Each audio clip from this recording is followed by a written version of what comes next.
Hey there, drowsy historian here. Tonight we're heading back to medieval England, a place where medicine was mostly guesswork, hygiene was a rumour, and death came in a variety of flavours. But this time, you don't get to die in battle or waste away from plague. No, tonight you're getting the deluxe package, Rabies. It starts with a bite, maybe a stray dog, maybe a wolf. It doesn't matter. What matters is that your fate is sealed the moment its teeth sink in. And the rest of your story is a slow-motion horror show no one knows how to stop. Before we dive into your inevitable, frothing demise, take a moment to like and subscribe, but only if you enjoy drifting off to the sound of historical agony wrapped in soft narration. Drop a comment with where you're listening from and what time it is for you. It's always fascinating to see who's listening from around the world. Now lie back, close your eyes, and prepare to relive one of the worst deaths the Middle Ages had to offer. Because tonight, you're not just tired, you're terminal. You're a medieval peasant, which means your life was already pretty terrible before the dog showed up. You live in a one-room hut that smells like damp straw, old turnips, and whoever sneezed in it last. You work from dawn to dusk and still somehow owe half your grain to a man who wears shoes and thinks bathing once a year makes him noble. You haven't tasted sugar, you've never seen a map, and you'll probably die before anyone thinks to invent soap that doesn't burn. But today isn't just about the slow grind of peasant misery. Today, the universe has decided to make things interesting. In the same way, a tornado makes things interesting when you've just built a house out of twigs. Because out of the woods comes a dog. At least you think it's a dog. It could also be a sick wolf, a cursed spirit, or the physical embodiment of your bad luck. It's thin, ragged, and foaming around the mouth, like someone tried to wash it with ale and failed. You barely see it before it's on you. The bite is fast and stupid, like everything else in your life. You're just trying to carry a bundle of firewood back to the cottage, and suddenly there's fur, teeth, and pain. It clamps onto your forearm, a full grinding bite that tears through skin and fat with a satisfying crunch. You scream, not out of fear, but because it really, really hurts. The dog doesn't stay. It runs off, staggering into the trees, possibly to bite someone else. You're left alone in the clearing, bleeding, bewildered, and wondering whether that was an omen or just your daily helping of divine indifference. You walk home cradling your arm like a dead bird. The wound is deep and oozing, already dark around the edges. It's not the worst injury you've had, but something about it feels wrong. Not just the pain, there's a kind of heat to it, like the bite itself is angry. Still, you've got no one to complain to. You're not important enough to summon a healer, and even if you were, the local medical expert is a woman who once tried to cure a cough with boiled nettles and beeswax. Your best bet is water. Of course, water is a relative concept. You don't have a clean stream or a nice carved basin. You have a pond, a shared, cloudy, frog-infested pond that also doubles as a washing station, drinking source, and part-time toilet for a very confused goat. Still, it's wet, and in the medieval world, that counts as sterile. You dunk your arm, grit your teeth, and try to clean out the wound with whatever passes for courage in a society that still believes sneezing might be a sign of demonic possession. You wrap your arm in a strip of cloth torn from your shirt, which was already more whole than garment. The bleeding slows, the pain does not. You don't tell anyone what happened, partly because they'll think you were cursed, and partly because they might not care. One less mouth to feed, one less back to break in the fields. Life is transactional here, and yours is not a high-value asset. Still, you go back to your routine. You chop wood, you dig dirt, you shovel manure, and try not to think about how much of it ends up in your food. The bite scabs over, then festers. It swells, turns reddish-black, starts to stink like spoiled meat. You pretend not to notice. Pain is just another background noise in your world, like wind or hunger or distant screams. You've got things to do. Days pass, maybe a week, maybe 2. Time blurs when your calendar is just sick days and not dead yet. The wound doesn't heal, it pulses. It itches deep beneath the skin in a way that makes you want to scratch the bone itself. You try not to let on. A visible wound is one thing. A strange wound, a cursed one, is something else entirely. People in the village are already suspicious. You don't want to give them a reason to treat you like a danger or, worse, an omen, because while no one in your village knows what rabies is, they all know what madness looks like. They've seen it before. A man bitten by a dog who started growling at his children. A woman who refused to drink, who screamed at the moon, who tore her fingernails out one by one before disappearing into the woods. People whisper. They blame witches, demons, bad luck, or divine punishment.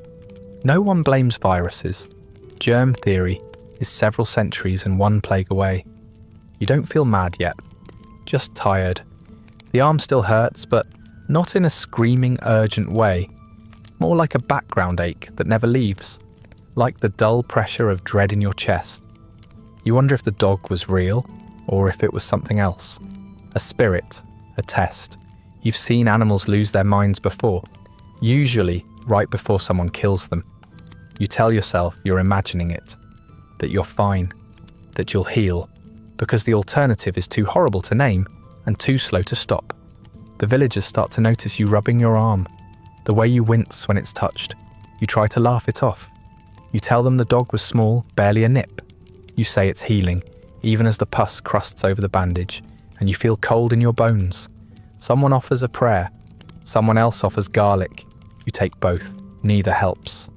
At night, the dreams begin.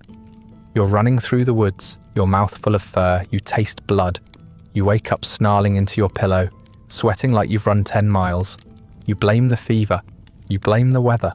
You blame anything but the truth that's slowly winding its way through your spine. The bite is no longer the worst part. It's just the beginning. And it's far too late to stop what's coming next. As your fate quietly incubates beneath the skin of your rotting arm, let's take a moment to zoom out. You deserve to know what's happening to you, even if no one in your time period has the vocabulary to explain it. You think you've been cursed. The village priest thinks you're being punished. The old woman who sells onion poultices and beetle husks thinks a ghost entered your bloodstream through the dog's teeth. All of these are wrong, but also, in a roundabout way, not entirely off the mark. What's actually happening is this. You've been infected with rabies, a virus, a microscopic hitchhiker that doesn't care about your soul, your sins, or your spot on the feudal ladder. It has one purpose: replication. It enters your body through the bite, hitches a ride on your nerves, and slowly, very slowly, travels to your brain. It doesn't rush. It doesn't need to. It's patient. And unlike you, it knows exactly what it's doing. Rabies is one of the oldest known diseases in human history. It's been around since before writing, before cities, before anyone thought to put sewage somewhere other than the street. The ancient Mesopotamians wrote about it. The Greeks described it. The Romans feared it. And by the Middle Ages, everyone recognized the signs. But no one understood the cause. People saw the symptoms and filled in the blanks with whatever made the most sense to them at the time. Demons, divine wrath, moon magic, or simply the universe's continued and enthusiastic hatred of mankind. But rabies isn't mystical. It's just merciless. Once it enters your system, it travels along your peripheral nervous system, the long branching network of nerves that serve as your body's internal wiring. Most viruses spread through the blood. Rabies doesn't bother. It prefers the scenic route, travelling inch by inch, hiding from your immune system the entire way. That's why it takes so long to show symptoms. You might feel fine for weeks, even months. You'll think you're in the clear, that the danger passed. And then, all at once, it hits. And when it hits, it doesn't tap you on the shoulder. It kicks in the door and starts breaking furniture. The first written records of rabies treatments date back thousands of years, and none of them work. The Babylonians recommended incantations. The Greeks tried cauterization. In medieval Europe, they might tie a rabid dog's hair around the wound, A brilliant move if your goal is make it worse. Some healers prescribed mercury, arsenic, or crushed emeralds. Others preferred bleeding you dry, as if subtracting ounces of your blood could flush out a microscopic assassin already halfway to your brain. Spoiler, it can't. Even if you'd lived in the modern world, your chances wouldn't be great once symptoms appear. Rabies is one of the deadliest viruses on the planet. Without vaccination or post-exposure treatment, which didn't exist for you and won't for several hundred years, the fatality rate is essentially 100%. Once you're symptomatic, you're done. Game over. Do not pass go. Do not collect penicillin. There are very, very few recorded survivors. You will not be one of them. Still, people in your time know enough to be afraid. They don't know the word virus, but they know the stories. They've seen what happens when someone gets bitten. Not all bites lead to madness, but the ones that do are unforgettable. A neighbour who started barking at the moon. A child who stopped drinking water, then stopped speaking, then stopped breathing. A man who bit through his own tongue, trying to scream. These stories spread, twisted by superstition, sharpened by fear. And now, you're the main character in one of them. In modern terms, rabies is classified as a zoonotic disease, meaning it passes from animals to humans. Dogs, foxes, bats, raccoons, wolves. If it has teeth and likes to nibble, it can carry rabies. In your era, dogs are the main culprits. There are a lot of them, and not many are vaccinated, or fed, or kept on leashes. They wander from village to village, scavenging, snarling, occasionally spreading death with a single bite. They're not evil, they're infected. But that's a hard distinction to make when one of them is chewing on your forearm. One of the most horrifying aspects of rabies, and there are many, is its ability to alter behaviour. The virus doesn't just damage your brain, it rewires it, it turns you into a delivery system. Animals become aggressive, they bite more, they foam at the mouth because the virus paralyses the muscles involved in swallowing.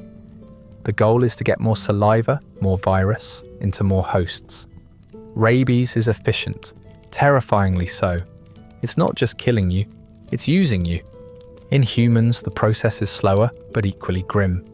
The incubation period can range from a few weeks to over a year, depending on how far the bite was from your brain. The closer it is, the faster it spreads. Once symptoms start, it's usually over within a week. The disease has two main forms: furious rabies, where the victim becomes agitated, hallucinating, and violently afraid of water, and paralytic rabies, where they simply waste away in quiet, twitching misery. Both forms end in death. Only the aesthetics differ. You're headed for the furious kind. There's no poetry in it, just thrashing limbs, clenched jaws, panicked gasps, and your own mind disintegrating one thought at a time. You won't get to make peace with your gods or whisper final words to a loved one. You'll be too busy fighting your own saliva. None of this will be explained to you, of course. The people around you don't know what's happening. They'll try prayers, herbal pastes, chants, and maybe tying a dead bird around your neck if things get desperate.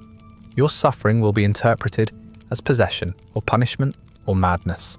They'll fear you. They'll pity you. Some will want to help.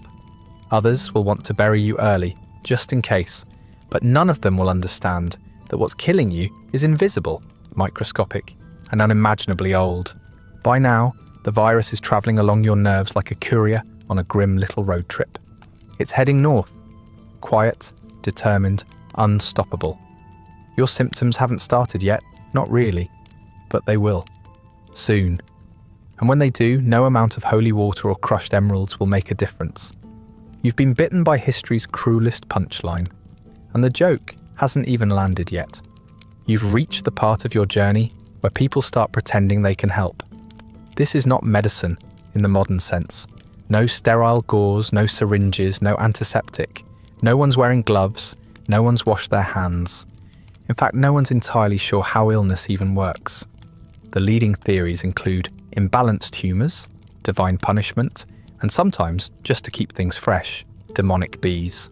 Still, people mean well. You've been looking pale. Your arm smells like sour cheese. You've had nightmares. You've snapped at a few neighbours, and yesterday you tried to drink from the trough and recoiled like it bit you.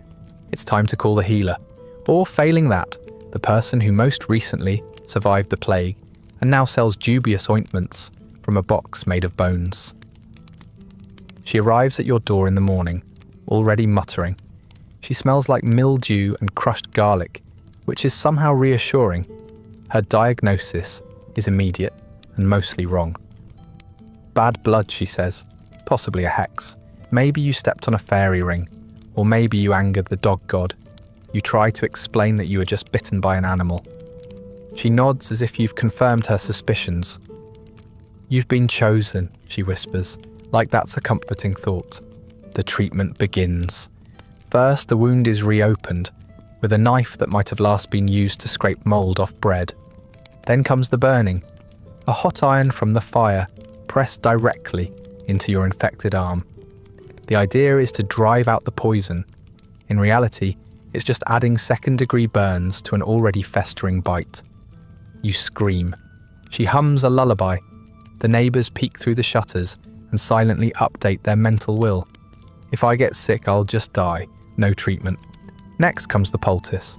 It's a thick, sticky mixture of herbs, animal fat, and something that smells suspiciously like cow dung. This is smeared over your burn wound bite with ceremonial reverence.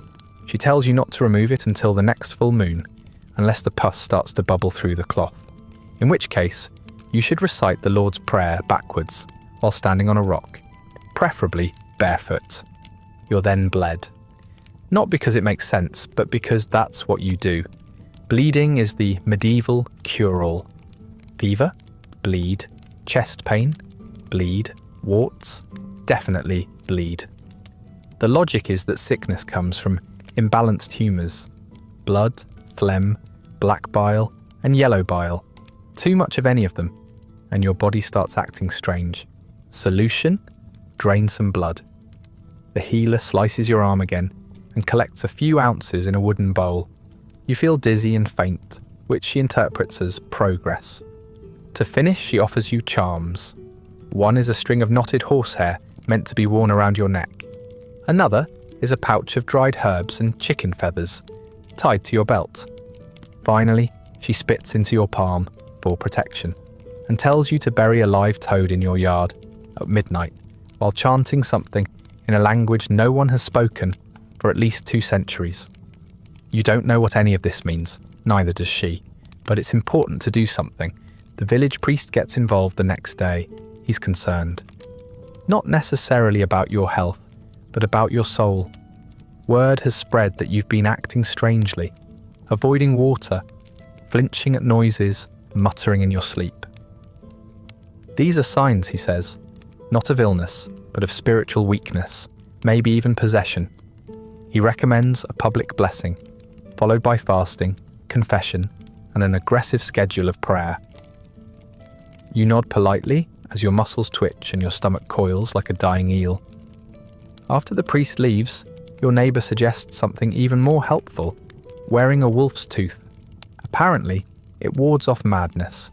You don't ask how she acquired a wolf's tooth. You just hang it around your neck and try not to sob. Someone else suggests sleeping with garlic under your tongue. Another insists you swallow a handful of ashes from a burned dog. A few argue over whether you should be locked in a barn for safety. You're not consulted in the decision-making process. Despite all of this, or perhaps because of it, you are not getting better. The wound is angry. Your skin feels too tight. You sweat in your sleep and wake up shivering. Your throat feels dry, scratchy, as though something is crawling up from the inside. You avoid water, not because you're superstitious, but because the thought of swallowing makes your stomach rebel. You try to explain this. No one listens. Instead, they offer you a leech. Yes, a leech. Slippery, blood-sucking, and generally unhelpful. The healer places it near the wound, murmurs a prayer, and tells you not to look directly at it, lest it absorb your soul. The leech attaches itself with disgusting enthusiasm. You lie back and wonder what level of cosmic insult you must have committed to deserve this moment. Still, no one calls it rabies. The word exists in some scholarly texts, sure, but it's not in common use. To the people around you, this is mad dog sickness or biting fever, or sometimes just the curse. Everyone has a story. They know someone who knew someone whose cousin was bitten and went mad. They whisper about men who ran naked through the fields, snarling, women who drowned in wells trying to quench thirst they couldn't explain, children who died biting their own arms. The stories are plentiful, if vague. No one has survived to clarify the details. You cling to the hope that these stories are exaggerations, that you've just got a bad infection, that the poultice, the toad burial, the wolf tooth, something, will work. But deep down, beneath the fever and the denial, you know better. You've seen it in the eyes of the healer, the way she avoids your gaze now, the way the priest prayed with a little more urgency, the way your neighbours keep their distance, even as they offer more remedies. You're not being treated, you're being managed, contained, made ready for what comes next, because no one can save you, but they'd like you to die quietly. Days pass, then weeks. You don't die. At first, this feels like a win. You were expecting to drop dead within a few days of the bite, foaming at the mouth and screaming at birds. But you're still here, walking, eating, working. Well, sort of working.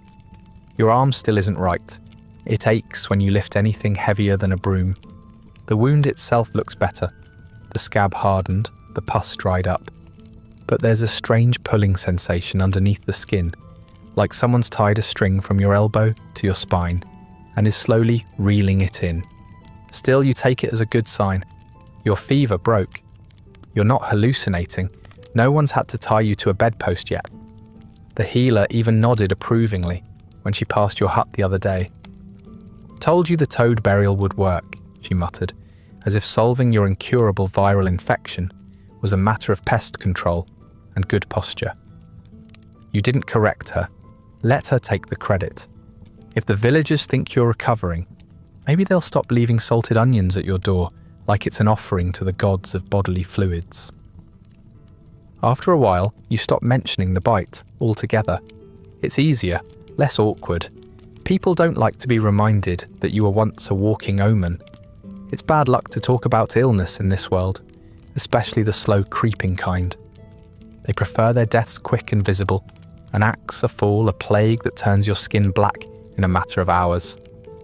Not this slow-motion horror that lives under the surface, biding its time. You start to believe it yourself. Maybe the stories were wrong. Maybe it was just a bite. Not every dog is cursed. Not every fever is fatal. And yet, you can't quite shake the feeling that something's coming. You startle more easily. Your dreams are vivid, too vivid. You wake up drenched in sweat, heart racing, convinced you've heard something growling outside your door. You try to laugh it off. People have nightmares. You've been through a lot. It's probably just nerves. You tell yourself this over and over until it almost feels true. But nerves don't twitch like this.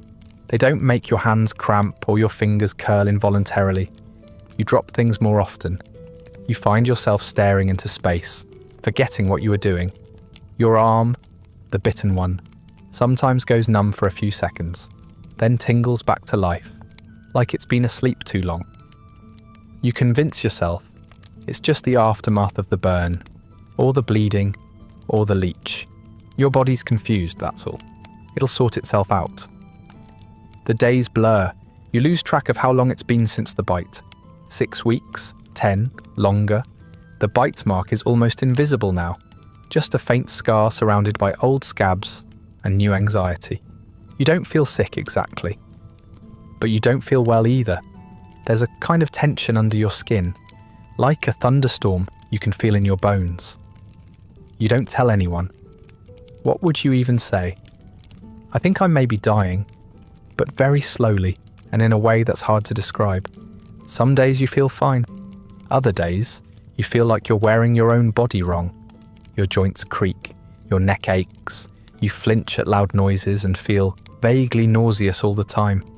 You can't seem to sit still for more than a few minutes, but you're exhausted anyway. It's a deeply unhelpful combination. jittery and weary, like you drank a bucket of mead and forgot to sleep. No one notices the changes, or if they do, they don't mention them. People have other things to worry about. It's harvest season, or tax season, or whatever excuse the local lord uses to confiscate your food this time of year. The priest has stopped checking in. The healer moved on to a more profitable patient, a baron's daughter, with suspicious boils and a dramatic flair for fainting. Your yesterday's bad omen. Forgotten, invisible, quietly unravelling. And that's exactly how rabies likes it. Because this is its specialty, the lull, the delay, the slow burn that gives you time to lower your guard. Most diseases hit you hard and fast. They knock you down, burn you up, or bleed you out. Rabies doesn't need to rush. It's already inside, travelling inch by inch along your nervous system, like a letter with a long delivery route, addressed directly to your brain. It avoids the bloodstream, avoids detection, avoids the things your body might use to fight it off. It's stealthy, elegant, patient. By the time it gets where it's going, you've already convinced yourself it left. You've survived.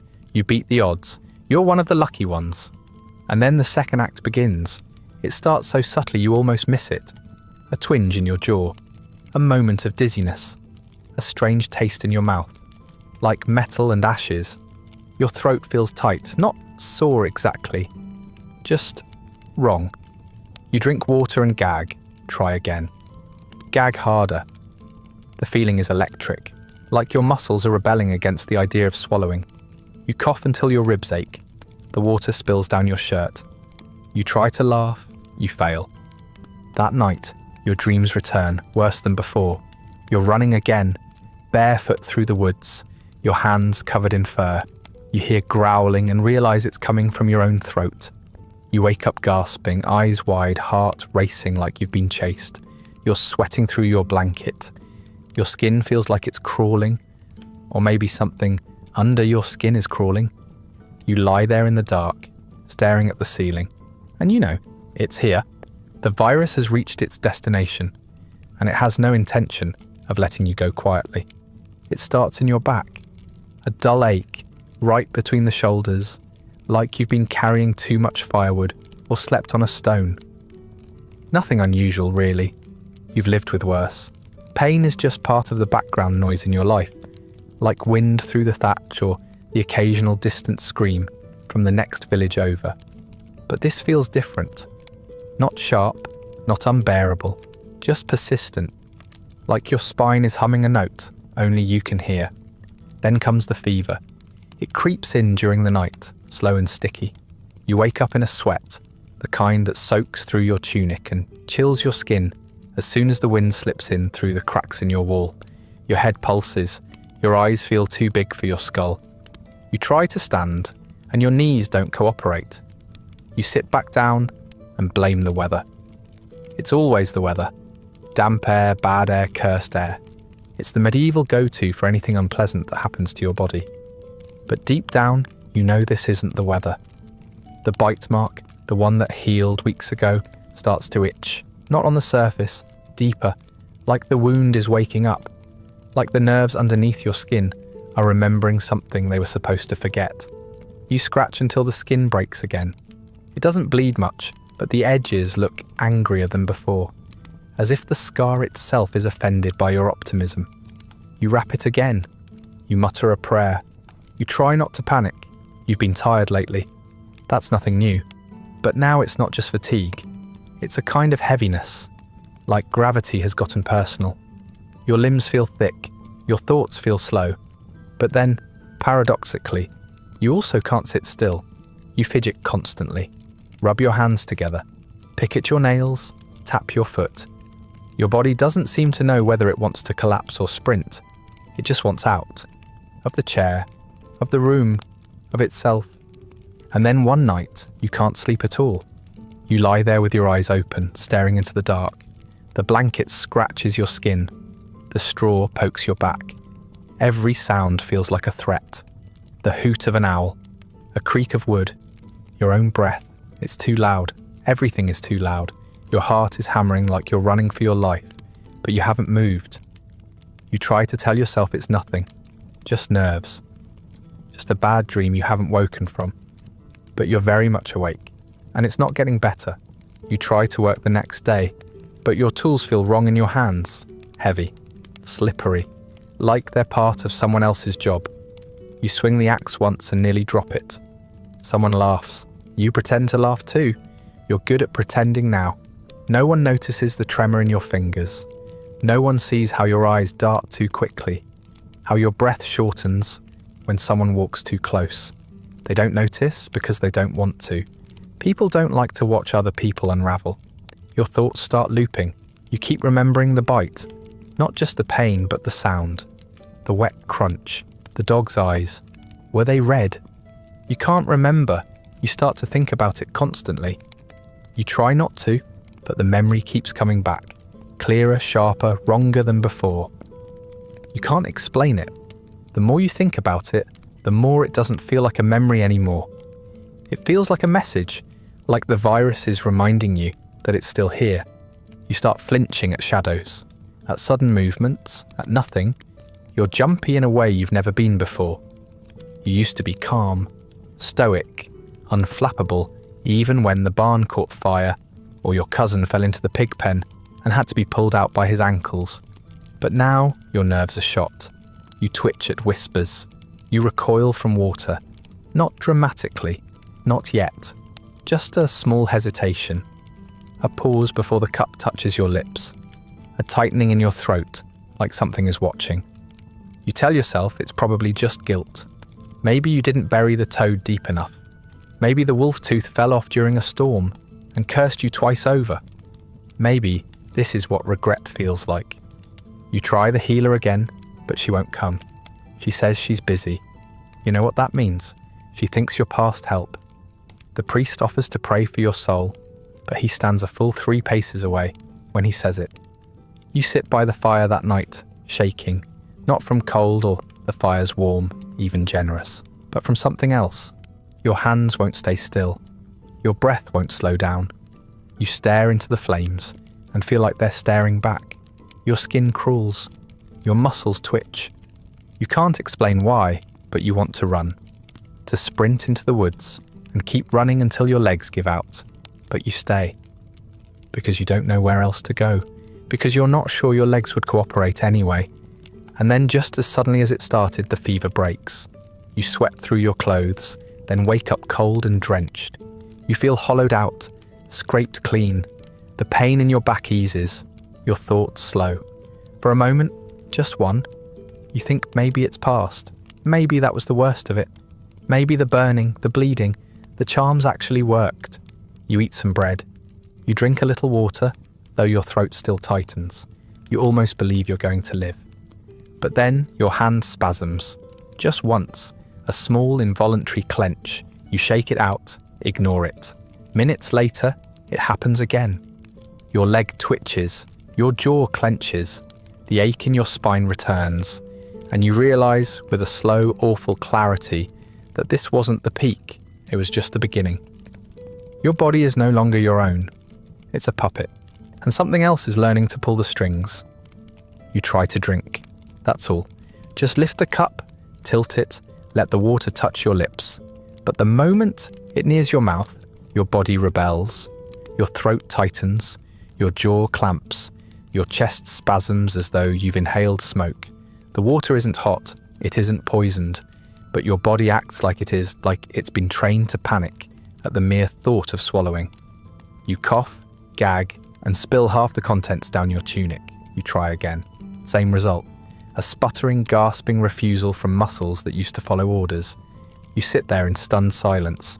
You've had illnesses before, fevers, flus, the usual parade of medieval plagues. But none of them have made you afraid of water. This is different. This is primal. You're not just uncomfortable. You're terrified of drinking, of the act itself. It doesn't make sense, and that's what makes it worse. You know you're thirsty, your mouth is dry as ash, your lips crack, but the moment you try to fix it, your body screams no. It's not a mental block. It's not nerves or bad dreams. This is biological treason. Somewhere deep inside, your nervous system has flipped a switch, and now A cup of water might as well be a sword. You try milk, brother mead, anything liquid. All of it triggers the same violent reaction. Your throat slams shut like a trap. You panic. You heave. Nothing goes down. Nothing stays down. You begin to fear the sound of water, the sight of water. A bucket sloshing across the room makes your skin crawl. Congratulations, you've reached hydrophobia. It's a stupid name, really.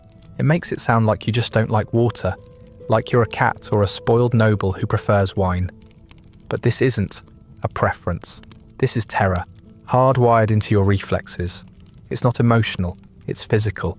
Your body has decided that swallowing equals death. And every time you try to override that decision, your muscles clamp, your lungs rebel, and your brain scrambles in blind choking panic. This is one of Rabies' cruelest tricks. It makes you fear the very thing you need to survive. Not metaphorically, literally. Your body is drying out, your skin cracks, your tongue feels like sandpaper, but you can't drink. You can't even rinse your mouth. The sound of dripping water makes you flinch. The thought of swallowing sends waves of nausea through your chest. You're being dehydrated by your own reflexes, and you're aware of it the entire time. People start to notice. You try to hide it, but you're sweating constantly, twitching at nothing, avoiding the well like it's cursed. Someone offers you a ladle. You knock it away without thinking. It clatters to the ground and you stare at it like it just hissed at you. The other villagers exchange looks. One of them crosses themselves. Another mutters something about madness. The healer won't come back. The priest prays outside your door now, never stepping inside. You're trying to stay rational, but it's not working. The fear is taking over. You know this isn't normal, but that doesn't help. If anything, the knowledge makes it worse. You know something is wrong. Deeply, fatally wrong. And knowing doesn't fix it. It just gives you front row seats to your own breakdown. You feel like a marionette, your limbs twitching without cause. Your mouth fills with saliva constantly, thick, ropey, bitter. You try to spit discreetly, but soon it's too much. You're drooling like a beast. You don't leave your house anymore. You sit near the hearth, curled into yourself, watching the shadows stretch across the wall. You flinch every time the fire crackles. You haven't eaten in days, haven't slept properly in longer. When you close your eyes, your muscles jerk you awake. Your dreams are vivid, violent, full of snarling things and teeth.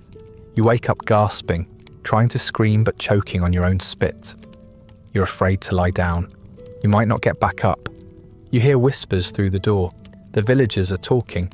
They say you've gone mad, that you're cursed, that you'll start biting people soon.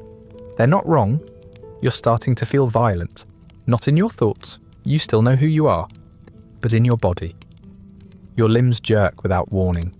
Your hands twitch like they want to grab something, break it. You rock back and forth to calm yourself. It doesn't help. Nothing helps. A child brings you a cup of water out of pity. You knock it over violently, shrieking before you can stop yourself. She runs. You don't blame her. You're not sure what just happened. The noise, the movement, it short-circuited something in you. For a second you weren't even you, just an instinct wrapped in skin. The worst part is you remember it, every second. You're not unconscious, you're present, a front-row witness to your own unravelling. You're trying to hold on to yourself. You repeat your name, your prayers, anything to stay grounded. But it's slipping. Your mind is fraying. Your muscles don't listen anymore. Your mouth moves on its own. You find yourself muttering things, half words, growls. You chew on your own tongue until it bleeds. You don't know why. It just feels necessary. The taste of blood doesn't even register. And still you can't drink. You dream of rivers only to wake up choking. You see puddles and flinch. Someone spills water near your door, and you claw at the wall until your nails split. The fear is total now. It's not just about water. It's about everything. Sound, light, touch. Life itself feels unbearable. You're a bundle of nerves, all screaming at once. Every breath feels too loud. Every heartbeat is a countdown. You wonder how much longer this can last. And then you remember, rabies doesn't kill quickly. It starves, it dries, It burns you from the inside, and it hasn't even finished yet. At first, it's just names that slip. Familiar ones, your sister, your neighbour, the man who brings the grain cart through town every fortnight. You recognise the faces, sort of. You know you've seen them before. You remember the way they move or the sound of their voice, but the names won't come. You try to summon them, and what rises instead is static. Like your thoughts are being unravelled by some invisible hand, pulling the threads faster than you can tie them back together. You start babbling. Not nonsense exactly, but the words come out in the wrong order. Half sentences, jumbled thoughts. You try to say you're thirsty, and instead you say river tongue. You try to ask someone to close the shutters, and you just point and hiss. People stare. You know they're staring. You know something is wrong, but you can't fix it. You're still in there, still you, but that you is slipping further back every hour, drowning under noise and fever. Then the shadows start to move, not dramatically, not with flickers or voices, just subtly. A shape shifts in the corner of your vision. A figure stands in the doorway, but when you look, there's no one there. You hear whispers that sound like your own thoughts, only wrong. Too loud, too sharp. You scream at them to stop. Sometimes, you scream just to hear your own voice. It reminds you that you're still here, that you're not gone yet, not completely. The priest finally comes, not the young one, he stopped visiting, but the old one, the one with the cracked hands and the heavy cross. He arrives with 2 assistants and a bucket of holy water, which you promptly kick over before anyone can explain why he's here. He mutters prayers, barely looking at you. He doesn't get too close.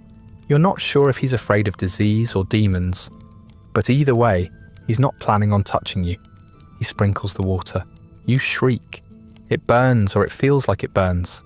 It probably doesn't, but your throat spasms, and your hands claw at the air like you've been branded.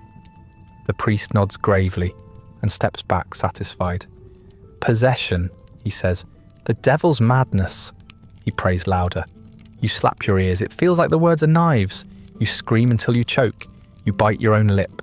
And when the blood runs, you try to spit it out, but your jaw won't open properly anymore. Your neighbours avoid the house. They bring food sometimes, but leave it at the edge of the door, like it's an offering to a wild animal. They whisper that you're cursed, that you're always strange, that maybe your family had it coming. Superstition grows quickly when it's fed by fear, and you're terrifying now. Not because of what you've done, but because of what you might do. You've become a story before you've even died. Inside, your world is shrinking. You used to know the difference between day and night. Now, everything is just light and dark. Then just blur. You lose time. Hours pass and you don't remember them. Sometimes, you wake up on the floor.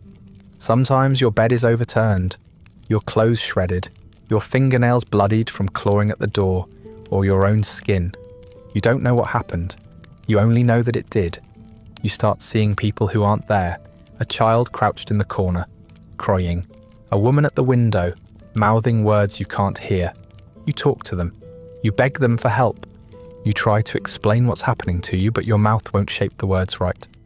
You cry without sound. You laugh at nothing. You beat your fists against the walls, not to escape. There's nowhere to go, but just to feel real again. Your thoughts unravel like old wool. They tug loose one by one, until all that's left are shapes and sounds, and panic. You remember your name most days. You remember pain and thirst, so much thirst. You remember that something inside you is wrong, deeply wrong, and that no one can fix it. You try to pray. You forget how. The words fall apart before they reach your tongue. You clutch your chest and whisper things that were never part of any sermon. Your muscles jerk randomly now. Your hands tremble constantly. You've stopped trying to drink, not just because of the spasms, but because the fear is too great. Your body won't let you. Even looking at a bucket of water sends your heart into chaos. You panic, you sob, and when no tears come, you panic more. You feel like you're rotting from the inside out, and the worst part is, you know, you're not unconscious. You're not delirious in the peaceful way people imagine. You're lucid. You're in a prison made of nerves and bone and viral sabotage, and you understand every second of it. Sometimes there's silence, no visions, no spasms, just quiet. You sit very still in the corner of your hut, staring at nothing. You don't move, you barely breathe. It's the calm between storms, and you know another one is coming. You can feel it, waiting in your spine, ready to strike. When it does, you won't remember the stillness. You won't remember anything except the screaming. You're still in there somewhere, a flicker of self buried under layers of panic and hallucination. But you're fading. Soon there will be only reactions. Fear, pain, rage. You'll snarl at anyone who enters the room. You'll snap your teeth at shadows. You'll claw at your own face just to make it stop. The virus has hijacked your brain, and it's rewriting the script with gleeful violence. Your family stops coming. You hear them outside sometimes. Whispers, arguments, someone crying. No one enters anymore. You're alone, which, in a way, is merciful. You can't hurt anyone from here, except yourself. You wish it would end, but rabies doesn't give you that mercy. It breaks you slowly, thought by thought, word by word, until all that's left is noise. Your body doesn't belong to you anymore. That much is clear. But up until now, it was still pretending, still going through the motions of being human, sort of. You could sit, speak, when the words behaved, recognize things most of the time. There were still moments where you felt like you, fractured, yes, shaky, but still in the room, still inhabiting the wreckage of your own mind. That's over now. It begins in your legs, a full-body spasm so sudden it lifts you off your bedding. You seize up, like a string pulled tight. Every muscle clenches in protest, like your own nervous system is trying to fold you in half. You hit the floor hard, your jaw slams shut with a crack. You taste blood. You try to scream, but nothing comes out except a garbled, wet sound, somewhere between a grunt and a sob. Then it happens again, and again. No warning, no pattern. Your arms twitch violently, your fingers curl into claws. Your back arches so sharply, it feels like your spine might snap. You kick, you claw, you strike the wall without meaning to. There is no rhythm, just chaos. Your limbs have gone feral. You are a puppet with strings tangled and jerking at random, and something else is holding the crossbar now. Your mouth doesn't work properly anymore. It hangs half open, jaw twitching, tongue swollen and sore from constant biting. You drool uncontrollably. Thick, ropey saliva pulls at your chin and drips down your chest. You try to wipe it, and your hand twitches halfway there before smacking you in the face instead. Your coordination is gone. Your dignity left days ago. What's left is a twitching, snarling mess of a body and a mind that's too conscious for comfort. You make noises you don't recognize, growls, grunts, sharp animal sounds that scrape your throat raw. You don't mean to make them. They just happen. Reflexive, primal. It's not just pain, it's instinct. You're afraid and your body responds the way an animal does. Bite, snap, flee, attack. There's no speech now, only the sounds of a creature backed into a corner. And you know, with a kind of cold, distant horror, that you are that creature. You snarl, you bite at the air.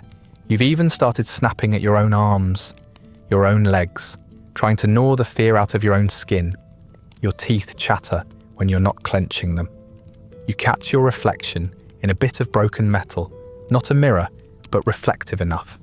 And for a moment, you don't know who it is. That's not a person. That's not you.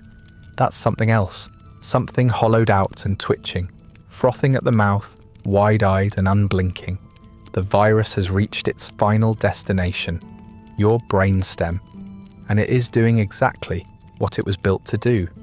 Rabies doesn't just kill, it corrupts, it rewires, it turns the complex software of your mind into a glitchy, thrashing mess of panic and teeth. It hijacks the fear response and cranks it to maximum. It overrides the swallowing reflex, it destabilizes motor function, it tells your body to panic constantly, forever, with no escape hatch. You are not becoming an animal metaphorically. You're becoming one neurologically. Your limbic system, the primal part of your brain, is running the show now. Logic is gone. Language is gone. All that's left are signals and reflexes. Defend, lash out, hide, bite. You don't think in sentences anymore. You think in flashes, in raw, urgent impulses. You don't want water. You want to flee from it. You don't want comfort. You want silence, stillness, anything but this. Your muscles no longer rest. They twitch constantly, even in sleep. You're not really sleeping, though, just blacking out between seizures. You wake up in new positions, sometimes curled up under the table, sometimes pressed into a corner, like you were trying to burrow through the wall. Everything hurts, your joints, your jaw, your throat. But it's not the pain that terrifies you. It's the loss of control. The knowledge that you're not driving anymore. That you're just a passenger now, watching from the back seat as your body spins off the road. The worst part, you're still lucid, at least in flashes. You know what's happening. You recognize the signs now.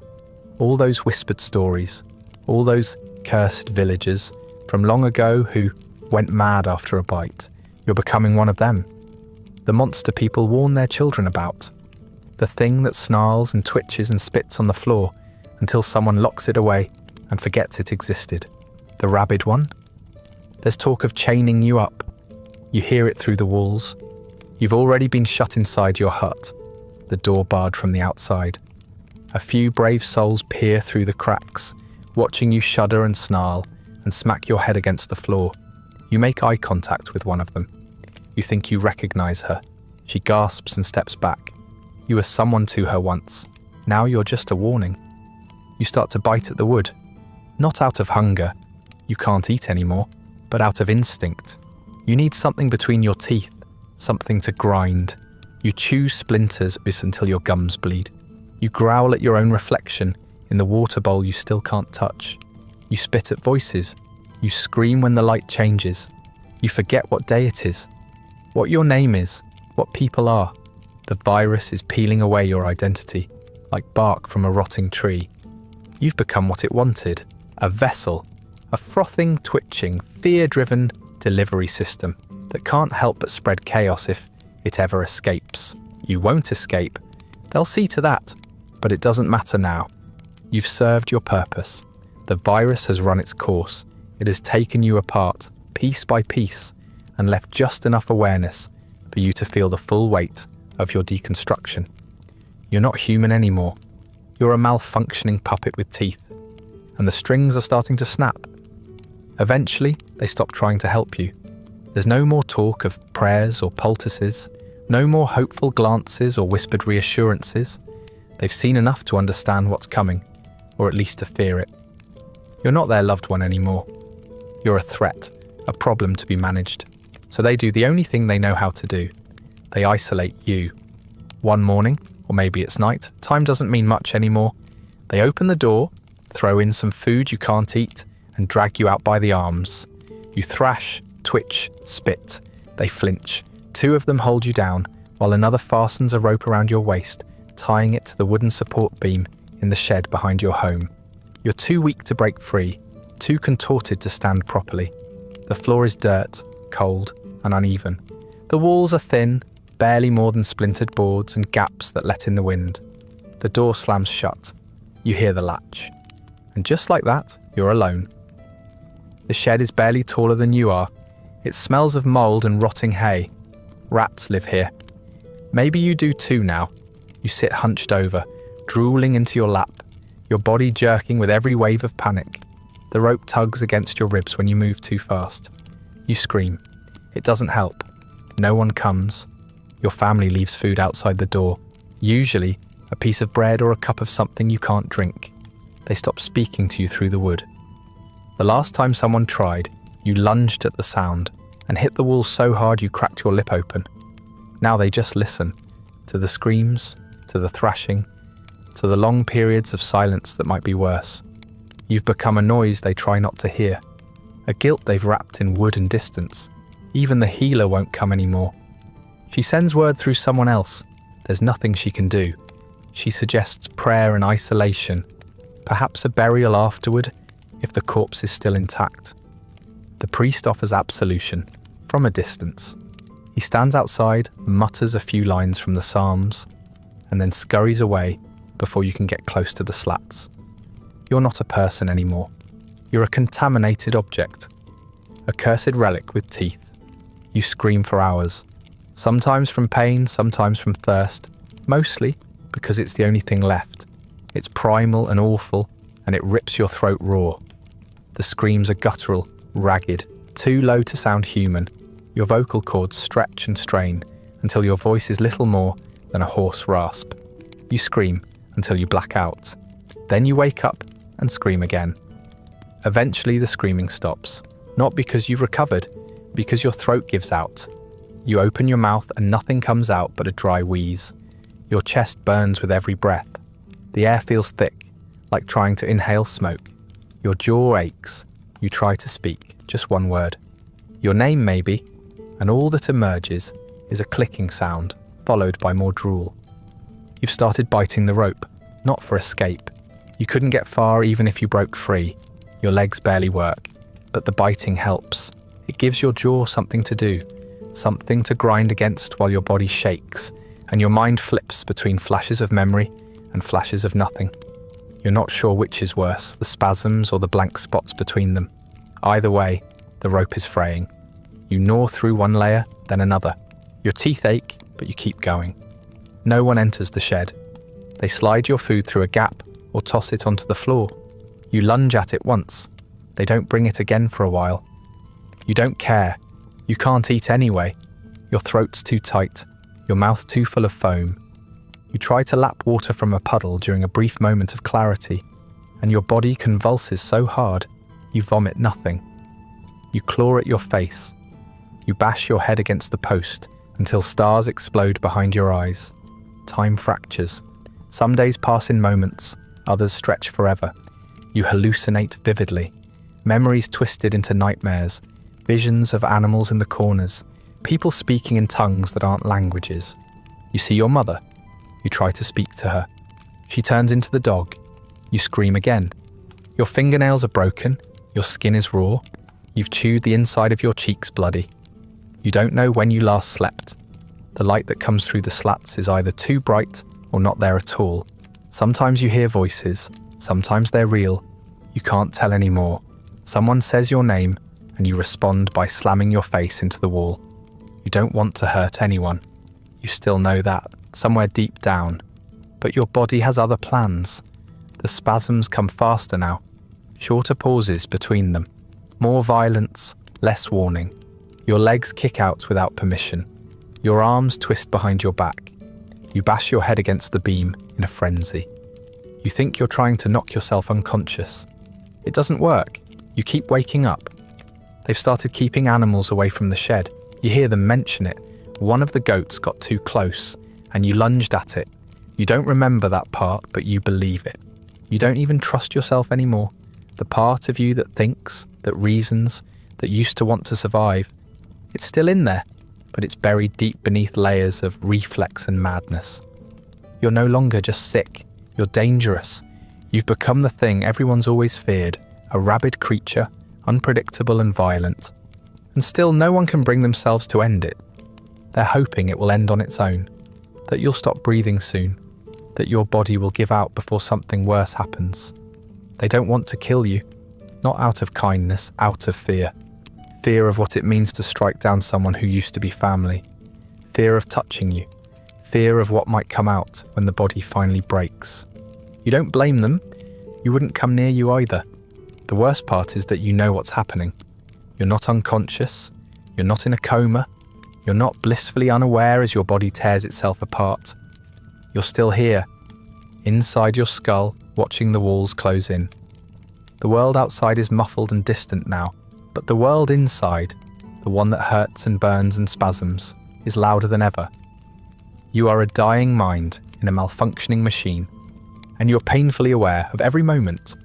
Your lungs feel too small, like you're breathing through a reed, each breath tighter than the last. You can't get enough air. It's not that you're choking on anything. There's no obstruction. It's just your brain has started sending the wrong signals. or none at all. Your diaphragm seizes at random, squeezing your chest in waves. You gasp, wheeze, and still feel like you're drowning. Your heart beats like it's trying to escape your ribcage, slamming against the bone, skipping and stuttering like a drum played by someone drunk and blind. And all the while, your thoughts race, not in words anymore, not in full sentences, just flashes, feelings, memories, warnings. You want it to stop. You want silence. You want stillness. But every second is another jolt, another wave of panic, another round of twitching limbs and boiling skin. You sweat constantly, even when it's cold. The sweat burns, it stinks. Your body is cooking itself from the inside while your mind flails in a cage with no doors. There is no comfort, no cool cloth for your forehead, no gentle hand to hold, no reassuring voice whispering that it will be over soon. Your family has stopped coming. Your neighbours won't speak your name. Even the priest has gone quiet. You are the village's nightmare now, locked away and slowly forgotten, except in hushed warnings and wide-eyed glances toward the shed. No one wants to remember that you're still in there, still breathing, still screaming. You used to fear death. Now you wait for it like a release, not because you want to die. You just don't want to keep being this. There is no dignity left. You're curled on the floor, drooling, twitching, muttering nonsense, too weak to move, but too aware to rest. You barely sleep. When you do, the dreams are vivid and cruel. Drowning in shallow water, being hunted by dogs, gnawing on your own limbs, while people laugh from just out of reach. You wake up gasping and pray for blackout. It doesn't come. You've lost track of time completely. Days, nights, they all blur together now. The light that filters in through the gaps in the wall shifts occasionally, but you don't know what that means anymore. You stopped marking days when you realised you wouldn't survive enough of them to make it worth counting. You don't remember how long it's been since the bite. It could be weeks, it could be months, it could be forever. Your muscles are deteriorating. You've stopped thrashing, not because the spasms have ended, but because you're too exhausted to respond to them. Your body jerks without moving, a tremble in the fingers, a spasm in the leg, a brief arch of your back before it collapses again, like a broken bridge. Your jaw's locked in place more often than not now. When you try to speak, nothing comes out but wet clicking sounds and breathless grunts. Your lips bleed from being bitten. Your tongue is swollen and dry. You see things, shapes, lights, shadows moving in places they shouldn't. Sometimes they speak. You try to listen, but the words are backward, jumbled, impossible. You hear your name in a voice that sounds like your mother's. You cry out. No one answers. You see faces in the wall. You see the dog again. Its eyes are bigger now, its teeth longer. You remember the moment it bit you, not as a memory, but as a loop, playing over and over. The crunch, the heat, the panic. You try to hold on to anything real, a sound, a smell, a memory, but they all blur together. Your childhood collapses into yesterday. Your last meal might as well have been a year ago. You think about things that don't make sense, songs you never learned, prayers you never finished, faces you can't name but miss all the same. You start to forget what your own voice sounds like, what silence sounds like. You begin to hallucinate pain that isn't even there. Phantom itches, burning fingers, stabbing heat in your spine. You scream, but it's a hoarse, broken noise now, less a cry than a whisper of agony. You claw at the floor, at your own skin. Your nails have worn down to jagged stubs. Your hands are caked in blood, mud and foam. You can't remember the last time you were clean, or fed, or touched by someone who wasn't terrified of you. And still, you know what's happening. Your mind hasn't given up. Not completely. There's a sliver of awareness left, and it's the cruelest gift of all. You know what's killing you. You know how it works. You remember when the dog bit you. You remember the hope, the waiting, the fever, the water, the panic. You know that your body has become a battlefield, and you've already lost. You've heard that dying can be peaceful, that the end, quiet. But rabies doesn't give you that. It drags it out. It prolongs the fear. You are not fading gently. You are clinging to the edge of consciousness with bloody fingers, while your body shuts itself down in slow, painful stages. There is no morphine, no soft bed, no final words, only the long, suffocating crawl towards stillness, and the unbearable clarity of knowing you're on that path. This is what rabies does, not all at once, not with drama, but inch by inch, twitch by twitch, breath by choking breath. You are still alive, but not for long, and that knowledge will haunt you until your last, ragged gasp. There is no warning, no ominous bell tolling, no final breath that leaves you gently. When death comes, it doesn't knock.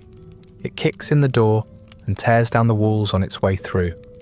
It begins with your chest, not a sharp pain, not this time, just a deep, crushing weight that spreads like iron being poured into your lungs. You try to inhale and nothing moves. You try again, harder. Your chest rises, but the air doesn't come. Your diaphragm spasms violently, like it's trying to wrench itself free from your body. You wheeze, sputter, gag, but there's no relief, just pressure, just panic, just the increasing certainty that you're no longer capable of something as basic, as essential, as breathing. You claw at your throat, at your chest, at the rope still half wrapped around your waist, as if undoing any of those will fix what's happening inside you. They won't. The damage is already done. The virus has finished its work. Your nerves are misfiring so badly now that your body is fighting itself. A frantic electrical storm with no escape route. Your lungs want to fill, but your throat slams shut. Your muscles twitch, then lock. You open your mouth in desperation and emit only a guttural, airless rasp. You fall sideways. Or maybe you're already on the ground. You've spent so much time there, it's hard to say. Your vision pulses with black at the edges, narrowing like a tunnel. Light seems to bend, and sound is distant, warped, fading in and out, like someone's turning the world's volume dial at random. You can feel your heart still pounding, but it's erratic now, sloppy, like it's forgetting what rhythm feels like. Your mouth is full of foam. You try to spit but can't. You try to swallow but can't. It leaks from your lips in sticky ropes flecked with blood and bile. Your eyes roll upward without permission. You try to blink but your eyelids won't obey. You can see the rafters of the shed above you, but they're fuzzy, like they're underwater. The floor smells like rot and straw. And you are soaked in sweat, in urine, in whatever fluids your body has stopped bothering to manage properly. You want to scream. Not in pain, though that's still there, clawing through your chest, but in panic, in helpless, suffocating terror, because you're still awake, still aware. Your brain is one of the last things left intact, and it's now forced to experience your body shutting down, from the inside, piece by piece, like the slow collapse of a poorly built roof. Your fingers curl inward, your toes splay, your spine arches in a grotesque, wrenching spasm, pulling you into a half circle against the floor. You seize once, twice, again. Every muscle fires at once, then freezes. Your jaw clenches so hard, you hear something crack. It might be your teeth. Your arms beat against the floorboards in short, twitching bursts. If anyone is outside the shed, they don't come. They haven't for days. They don't want to see this. They don't want to hear what you sound like in your final moments. You bite your tongue. Hard, blood pools in your mouth, hot and metallic. It drips down your chin, mixing with the foam, painting the floor beneath your face. You try to lift your head, but your neck locks up. You twitch again. A violent whole-body jolt that leaves you sprawled awkwardly, limbs tangled and eyes wide. You think you hear someone outside, but it could just be the wind. There's a moment, just one, where everything seems to pause. Your heart flutters once more, then weakens. Your lungs spasm again. A pathetic, half-formed breath shudders through your throat. More reflex than function. Your chest jerks, then stills. You're not breathing. You know you're not breathing. You feel your mind scream at your body to fix it, to do something, to take in just one more gasp. But the message goes nowhere. The nerves are shot. The muscles don't answer. The reflex is gone. What's left is silence, tight, crushing, unforgiving. You are wide-eyed, awake, still conscious enough to feel your own suffocation. You don't black out right away. The lack of oxygen doesn't bring peace, it brings confusion, panic. Your thoughts scatter like crows in a storm. You see flashes of faces, places, the dog again, the woods, a bowl of water you never drank, a fire, a child crying. None of it makes sense anymore. Nothing connects. The memories are broken shards rattling in your skull, each one cutting deeper as the light dims. And still you wait. Not for rescue, not for relief, just for the end. It doesn't come quickly. Rabies is efficient, but death isn't always punctual. Your body twitches long after the brain has stopped making sense. You gasp once more, mouth open, eyes unfocused, foam crusting at the corners of your lips. Your limbs go still. Then finally, your chest stops heaving. Your jaw hangs slack. Your gaze fixes on something no one else can see. You die. Not peacefully. Not in your sleep. Not surrounded by family or wrapped in clean sheets with someone holding your hand. You die foaming, twitching, twisted on the floor of a rotting shed. Your face frozen in a final expression of confusion and fear. No one rushes to find you. No one touches your body right away. They'll wait, days maybe, until the smell makes waiting impossible. Even then, they'll be careful. They've heard the stories, that the madness lingers, that the bite stays active, that the curse doesn't end with death. Whether it's superstition or simple fear, the result is the same. No one will want to bury you. They'll cover your body in cloth and drag it outside. They'll dig a shallow grave somewhere away from the village, where animals won't be tempted to dig you up and children won't stumble across the site by accident. No marker, no cross, just earth quickly shoveled and quickly forgotten. Because even in death you are a warning, and warnings don't get funerals. And yet, even after you're gone, your story doesn't end. Not entirely. The village doesn't speak your name loudly, but it lingers, in murmurs, in cautionary tales told by candlelight. Children are warned not to pet strange dogs. Travellers are told not to sleep near animals that snarl in the dark. People glance at the old shed with unease, even after it's burned to the ground, as if the madness might have seeped into the wood. They don't say you died of rabies, they don't have the word yet. To them, you died of possession or punishment, or maybe just the curse that follows bad luck and open wounds. You are remembered not for who you were, but for what you became. The snarling voice in the night, the drooling figure chained to a post, the body that had to be buried at a distance because no one could stand to look at it. You've become folklore now, an example, a lesson, the kind people nod solemnly about, and then promptly forget when the next bite comes. And there will be another bite, because the truth is no one really learns, not for generations. The rituals will return, the hot irons, the herbs, the charms whispered over bubbling skin.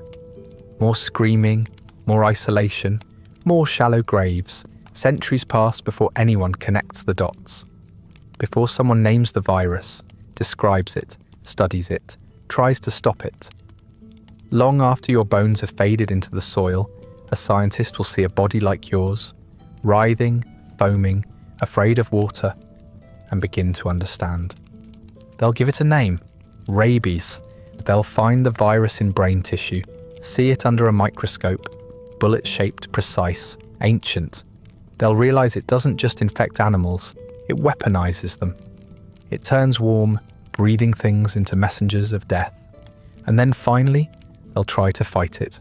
Vaccines, post-exposure treatments, laws to quarantine infected animals. It will take centuries. It will save millions. But none of that matters to you. You were too early, too broken, too alone. Still you were part of the story, a grim chapter, a human footnote in the long, brutal history of a virus that does not care what you are, only that you breathe and bleed and have a nervous system to hijack. Your death will not be honoured. It will not be mourned, but it will be remembered, not as a person, but as proof. proof that fear can have form, that madness can have structure, that horror sometimes has a heartbeat. You are the evidence no one wanted, the warning no one understood, the beast they buried to forget, and eventually to finally name.